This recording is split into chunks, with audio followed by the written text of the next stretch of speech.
Hi friends, welcome to Pendems kitchen.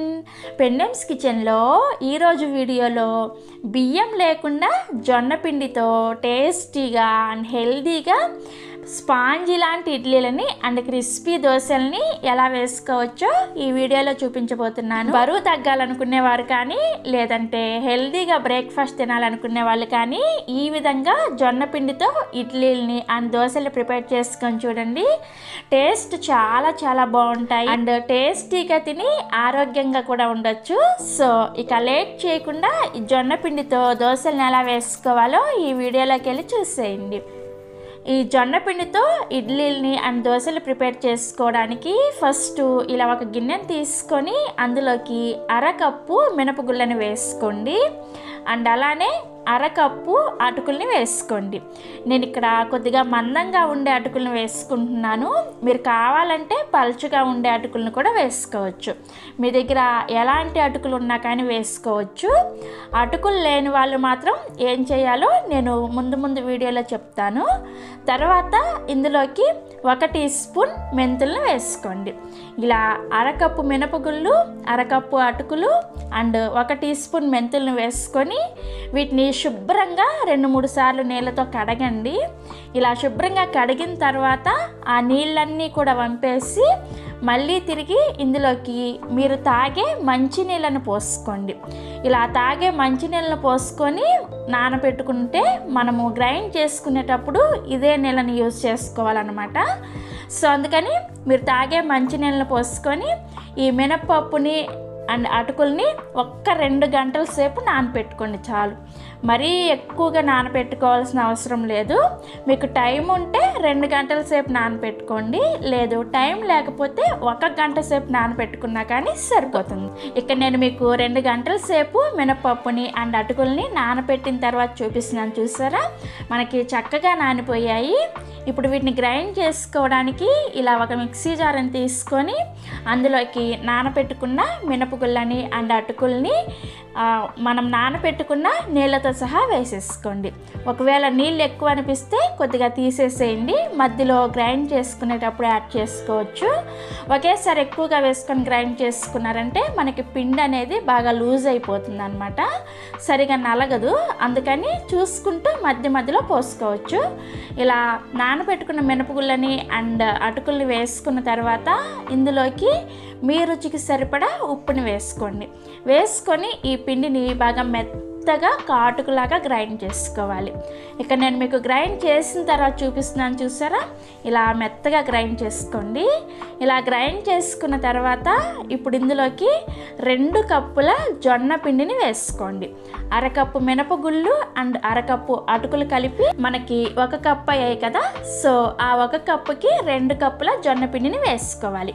వేసుకొని ఇందులోకి కొద్దిగా నీళ్ళను వేసుకొని ఈ మినప్పిండిలో ఈ జొన్న పిండి కలిసేటట్లుగా ఒకసారి స్పూన్తో కలుపుకోండి. ఇలా కలుపుకొని మళ్ళీ తిరిగి కొద్దిగా నీళ్ళను పోసుకొని ఈ పిండిని మళ్ళీ ఒకసారి గ్రైండ్ చేసుకోండి. ఇలా గ్రైండ్ చేసుకుంటే ఈ మినప్పిండిలో జొన్న పిండి అనేది చక్కగా కలిసిపోతుంది అనమాట.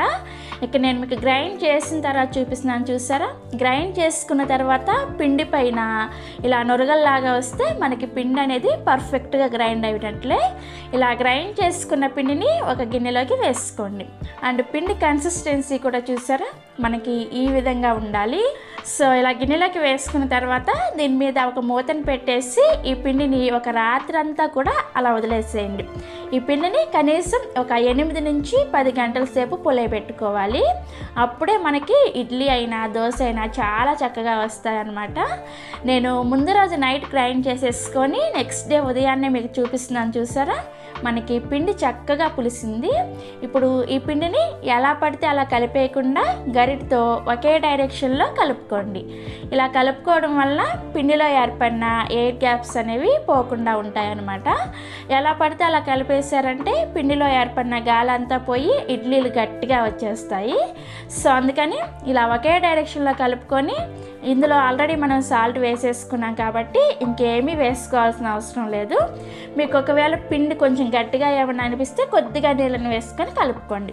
నాకైతే కన్సిస్టెన్సీ అనేది కరెక్ట్గా ఉంది కాబట్టి నేను నీళ్ళని ఏమీ వేసుకోవడం లేదు. ఇప్పుడు ఫస్ట్ ఇడ్లీని ప్రిపేర్ చేసుకోవడానికి ఇలా ఇడ్లీ పాత్రను తీసుకొని అందులోకి 1.5 గ్లాసుల నీళ్ళని పోసుకొని దీని మీద మూత పెట్టేసి దీన్ని తీసుకెళ్ళి స్టవ్ మీద పెట్టేసి ఈ నీళ్ళని హై ఫ్లేమ్లో మరిగించుకోండి. ఈ నీళ్ళు మరుగుతూ ఉంటాయి. ఈలోపు మనం ఇడ్లీ ప్లేట్లలో ఇడ్లీలు పెట్టేసుకుందాము. ఇడ్లీ ప్లేట్లలో ఇడ్లీని పెట్టుకోవడానికంటే ముందుగా ఈ ఇడ్లీ ప్లేట్లని కొద్దిగా నీళ్ళతో కానీ లేదంటే నూనెతో కానీ గ్రీస్ చేసుకోండి. నేనైతే ఈరోజు నీళ్ళతో ఇలా తడి చేసుకుంటున్నాను. ఇలా నీళ్ళతో తడి చేసుకున్న తర్వాత మనం ప్రిపేర్ చేసుకున్న పిండిని ఈ ఇడ్లీ ప్లేట్లలో నార్మల్ ఇడ్లీ ఎలా అయితే పెట్టేసుకుంటారో సేమ్ అదే విధంగా పెట్టేసుకోండి. ఇదే విధంగా మీకు ఎన్ని ప్లేట్లు కావాలంటే అన్ని ప్లేట్లలో ఇడ్లీని పెట్టేసుకోండి. నేను ఇక్కడ 2 ప్లేట్లలో ఇడ్లీని పెట్టుకున్నాను. ఇలా ఇడ్లీని పెట్టుకున్న తర్వాత ఇప్పుడు మనం ఆల్రెడీ స్టవ్ మీద ఇడ్లీ పాత్రలో నీళ్లు పోసుకొని మరిగించుకుంటున్నాం కదా, ఆ నీళ్ళలోకి ఇడ్లీ స్టాండ్ని పెట్టేసి మూత పెట్టుకొని వీటిని ఒక 10 నిమిషాల పాటు మీడియం ఫ్లేమ్లో ఉడికించుకోవాలి. ఒక 10 నిమిషాల తర్వాత ఒకసారి మీ చేతిని నీళ్ళతో తడి చేసుకొని చెక్ చేసుకోండి. మీకు ఇడ్లీ పైన పిండి చేతికి ఏమీ అతుక్కోవట్లేదు అంటే మనకి ఇడ్లీ అనేవి చక్కగా ఉడికిపోయినట్లే.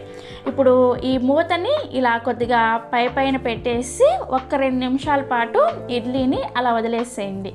ఇడ్లీని ఉడికిన తర్వాత మూత గట్టిగా పెట్టేశారంటే ఇడ్లీ అనేవి గట్టిగా వచ్చేస్తాయి. సో అందుకని ఇలా పైన మూత పెట్టేసి ఒక 2 నిమిషాల తర్వాత ఇడ్లీ స్టాండ్ని తీసుకొచ్చి బయట పెట్టుకొని ఒక్క 5 నిమిషాల పాటు అలా వదిలేసేయండి. ఇడ్లీని వేడివేడిగా తీసేసారంటే మనకి అవి ముద్దలాగా వచ్చేస్తాయి అన్నమాట. సో అందుకని ఒక 4-5 నిమిషాల పాటు వెయిట్ చేసి తర్వాత ఒక స్పూన్ని నీళ్ళతో తడి చేసుకొని మీరు నార్మల్ ఇడ్లీ ఎలా అయితే తీసేసుకుంటారో సేమ్ అదే విధంగా తీసుకోండి. ఇదే విధంగా మిగిలిన ఇడ్లీలను కూడా తీసేసుకోండి. ఇక నేను మీకు అన్ని ఇడ్లీలను కూడా తీసేసిన తర్వాత చూపిస్తున్నాను. చూసారా, మనకి ఇడ్లీని ఇలా చేత్తో పట్టుకొని ప్రెస్ చేస్తే అది మళ్ళీ మామూలు స్టేజ్కి వచ్చేస్తుంది. చూసారా, మనకి ఇడ్లీ అనేది ఎంత మెత్తగా ఎంత పర్ఫెక్ట్గా వచ్చాయో మీకు చూస్తేనే అర్థమవుతుంది కదా. ఇప్పుడు ఇడ్లీని తుంచి కూడా చూపిస్తున్నాను చూడండి. మనకి చాలా సాఫ్ట్గా చాలా బాగా వచ్చాయి. ఈ ఇడ్లీని మీకు నచ్చిన ఏ చట్నీతో అయినా సర్వ్ చేసుకోవచ్చు. లేదు అంటే నేను ఇక్కడ మన ఛానల్లో పెట్టిన ధనియాల కారంతో సర్వ్ చేసుకున్నాను. ఎంత టేస్టీగా ఉన్నాయంటే చాలా బాగున్నాయి. మీరు కూడా తప్పకుండా ఒకసారి ట్రై చేసి చూడండి. ఇప్పుడు ఇదే పిండితో దోశలను కూడా ఎలా వేసుకోవాలో చూపిస్తాను. ఈ దోశలను వేసుకోవడానికి ఫస్ట్ స్టవ్ మీద ఇలా దోశల పెనాన్ని పెట్టుకొని పెనాన్ని మీడియంగా వేడి చేసుకోండి. పెనం అనేది మరీ ఎక్కువ హీట్గా ఉండకూడదు, అలాగని తక్కువ హీట్లో కూడా ఉండకూడదు. మీడియంగా వేడి చేసుకొని ఇలా మీడియంగా వేడైన పెనం మీద కొద్దిగా నీళ్ళని చిలకరించుకొని టిష్యూ పేపర్తో కానీ లేదంటే కాటన్ క్లాత్తో కానీ క్లీన్ చేసేయండి. ఇలా చేయడం వల్ల మనకి ప్యాన్ అంతా కూడా ఒకటే వేడిగా వచ్చేసి మనకి దోశ అంతా కూడా ఈవెన్గా చక్కగా కాలుతుంది అన్నమాట. ఇలా క్లీన్ చేసుకున్న తర్వాత ఇప్పుడు మనం ప్రిపేర్ చేసుకున్న పిండిని అవసరమైతే కొద్దిగా నీళ్ళని వేసుకొని కలుపుకొని ఈ దోశ పెనం మీద వేసుకొని పల్చగా దోశని స్ప్రెడ్ చేసుకోండి. ఇది నార్మల్ దోశలాగానే చాలా చక్కగా వస్తుంది. ఇలా దోశని స్ప్రెడ్ చేసుకునేటప్పుడు మంటని లో ఫ్లేమ్లో పెట్టుకొని స్ప్రెడ్ చేసుకోవాలి. అప్పుడే మీకు దోశ ఎంత పల్చగా కావాలంటే అంత పల్చగా స్ప్రెడ్ అవుతుంది అన్నమాట. దోశని స్ప్రెడ్ చేసుకోవడం అయిపోయిన వెంటనే మంటని మీడియం ఫ్లేమ్లోకి పెట్టుకొని దోశ పైన పిండంతా కూడా ఉడికే వరకు వెయిట్ చేయాలి. ఇలా దోశ పైన పిండంతా కూడా ఉడికిన తర్వాత దీనిపైనుంచి 1 టీ స్పూన్ నూనెను వేసుకొని ఈ దోశని అన్ని వైపులు కూడా చక్కగా ఎర్రగా కాలే వరకు కాల్చుకోవాలి. మీకు నచ్చితే నూనె ప్లేస్లో నెయ్యిని కూడా వేసుకోవచ్చు. ఇలా దోశ అంతా కూడా ఎర్రగా కాలిన తర్వాత చూపిస్తున్నాను చూసారా, ఇలా చక్కగా కాల్చుకున్న దోశని మీకు నచ్చిన షేప్లో ఫోల్డ్ చేసుకోవడమే. దోశ చూసారా ఎంత కలర్ఫుల్గా ఎంత క్రిస్పీగా వచ్చిందో చూస్తేనే అర్థమవుతుంది కదా. ఇదే విధంగా మీకు ఎన్ని దోశలు కావాలంటే అన్ని దోశలను వేసుకోవచ్చు. కాకపోతే ప్రతిసారి కూడా దోశను వేసుకునేటప్పుడు ఇలా నీళ్ళని చిలకరించుకొని ప్యాన్ని క్లీన్ చేసుకున్న తర్వాత వేసుకోవాలి. ఇలా వేసుకుంటేనే మీకు అన్ని దోశలు కూడా క్రిస్పీగా వస్తాయి అన్నమాట. ఇలా క్లీన్ చేయకుండా కనుక దోశ వేసుకున్నారంటే మీకు దోశ అనేది క్రిస్పీగా రాదు, మెత్తగా వచ్చేస్తుంది. సో ఇదే విధంగా దోశలన్నింటినీ కూడా వేసేసుకోండి. ఇక్కడ నేను మీకు దోశ చూపిస్తున్నాను, చూసారా ఎంత క్రిస్పీగా ఎంత బాగా వచ్చిందో. టేస్ట్ కూడా చాలా చాలా బాగుంటాయి.